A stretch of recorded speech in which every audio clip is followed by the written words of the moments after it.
people, their lives are changing. We're flying high, creating a complaint-free world. No more, no more complaining. People, their lives are changing. We're flying high, creating a complaint-free world. No more, no. I want to share with you two experiences that happened to me recently. And they're very similar, and this is not a big deal. I just want to, I'm kicking this dog around the block, as we used to say growing up in South Carolina. Boy, you are really kicking that dog around the block.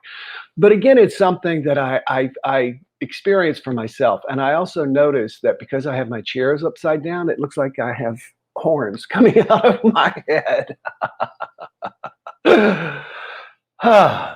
So I want to relate to you two experiences that happened. Yesterday, I decided I was going to go outside and I was going to cook some stuff on the grill. We've got tons of grills out here that you can just go. There's picnic tables and tiki huts and grills, and that's all here on the property.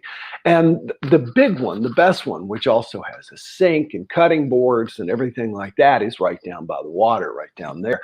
And sometimes I go there, sometimes I don't. Usually that's full of families. Anyway, yesterday I decided I was going to go down there and check it out. And there were two people who have lived here forever, on and off. They mostly live in Miami, but they come down here for weekends, weeks at a time, et cetera, et cetera, et cetera. And these two people have known each other for 30 years, and their wives have known each other, et cetera, et cetera, et cetera. So in walks this single guy with the dog, who they know. You know, we've said hello once or twice before. And as I walk in, I sit down and I'm starting to, get my food out and to light the grill, because there's a grill right next. And I choose a table right over from theirs. And immediately one of them says, "Will, do you like wine?" And I said, "Yes, I like wine." And they said, "What kind of wine do you like?" And anyway, what proceeded from their mouths was question after question after question. It's funny because we think sometimes when we're talking to people, if I just ask this person a bunch of questions, they'll feel interrogated. And there's a way to ask questions and take a genuine interest without really harassing people. And it was a wonderful mixture. And one of the things I kept reminding myself as I was talking to these people is that I need to ask questions back. "Oh, where did you get that wine? Oh, how do you like the wine club?" One of them was telling me about his wine club. He says, because I said, "Where do you get this wine?" "Oh, I got it through a wine club." "Oh, that sounds expensive." "Oh, not really." "Well, tell me more about it." So the more I engaged in conversation, the more it gave me freedom to not worry about and be self-focused, which that's really what anxiety is. If you think about it, it's our own hyper self-focus about the definition of anxiety is fear over an uncertain future. But our anxiety when we get around people of an uncertain future is that we might say or do something stupid that's going to blow up in our face. So we have this anxiety. So if you move the focus over onto the other person by asking questions. Now, opposite story. I went out on a date a couple of weeks ago, and this woman and I sat outside on the beach and talked. And I don't think she ever asked me a question. She just talked about herself. I. And at one point she said, "I think I'm talking too much." And I thought, my first thought was, well, that is some good awareness. And my second thought was, no, the problem is not that you're talking too much. The problem is you're talking too much about yourself. And we all want to talk about ourselves. The most important person in the room is us. And it occurred to me that, number one, not only in just very, very casual conversation, meeting people around the tiki hut and they cook their lunch and I cook mine, when you ask questions, you keep things open, you keep things engaging. And when you make, strong declarative statements, you shut things down, you close people off. I've noticed this too with my employees. When something happens, if let's say we've discussed something and we've said, okay, we're going to follow this course because, and then if somebody does something different or deviates from the course, it is much better to say to yourself, I wonder why they chose to deviate, or to ask them to say, by saying, what was your reason for choosing a different path? Why did you go on a different course? Rather than, you didn't do what we agreed to do, which is the way I grew up and the way I struggled for so many years. I don't think that there was a time in my life as a kid that there wasn't a finger pointed at me. And so I think I've come to point the finger at life and not necessarily the index finger. And so for many, many years, I've worked to see life differently by asking myself questions. Is this true? Is this the way life really is? And the more we ask life, what is good around me? Who's helpful? Who's constructive? What can I do today? The more questions we ask, the more we open ourselves to new opportunities. By the way, this marketing program book that I have been reading, which basically teaches me how to present the programs that we've created to improve people's lives. We want to be able to present them in the best way so that if it's applicable to this person, they respond and engage in the program. And one of the biggest challenges, and you'll start to notice this now, as you start to watch little infomercials and things like that, the pitch person will usually say, can I show you more? Can I tell you more? Is it okay if I keep talking for another 30 seconds and tell you about it?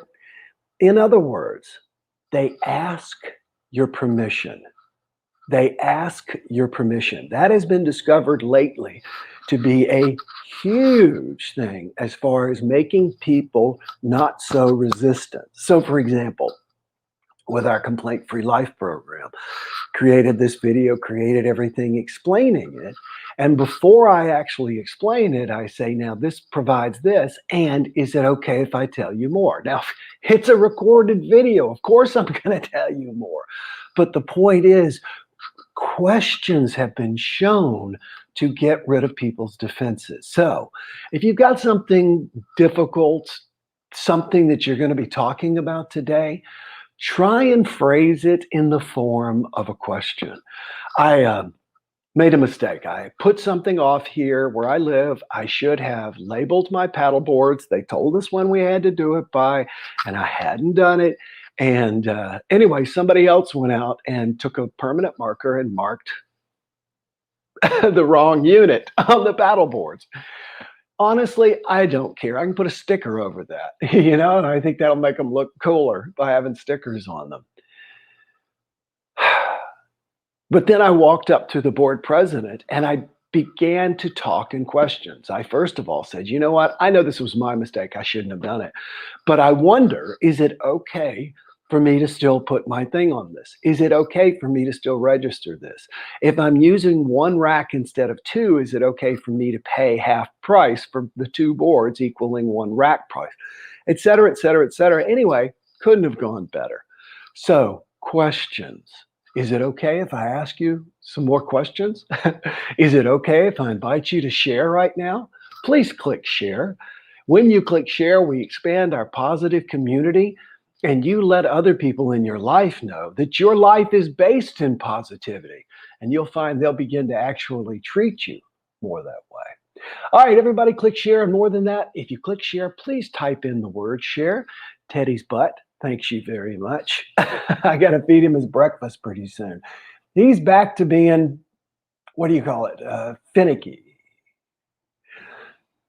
Oh, let's see. Heather says, have a fabulous birthday. Willow, first one to share. Way to go, Willow. Yay, first one. Ed says, I'm grateful for some downtime due to the broken thumb. I was going to ask you about your thumb, Ed.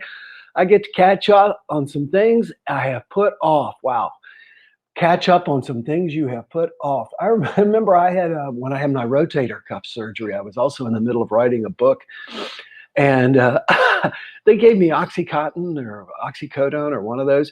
And I read back what I had written. And I was like, can't use any of this unless I speak Martian. I like this, says Michelle. Thank you so much. Do you like this, Michelle? Did you notice that I asked you a question, Michelle? I'm glad you like this. And do you know why? Shared, shared, shared, says Trish, says Mary. Awesome, possum, great message. Thank you all. Christy says shared. I want to leave you with something important that I always try to remember. It's almost impossible to get yourself into an argument by asking questions. Now, the other person can react defensively, and you can ask wrong questions like, how could you be so stupid? Or why would you do something like that? Which are really accusations disguised as questions. But if you ask genuine questions, and my poor daughter Leah, I talk about her all the time. Genuinely, the other day we had talked about doing something on this new funnel that we're doing, and she changed it and made a change, et cetera, which kind of fundamentally changed some things. And it was difficult for me to go, oh, really? How come you did that? Because it messed up some of the work I had done. I had planned on it being this way. So I'm just curious why. It actually, of course, turned out to be a better thing. And in the end, it always is.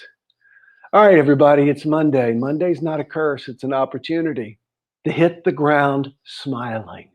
All right, enjoy today, and I'll see you tomorrow.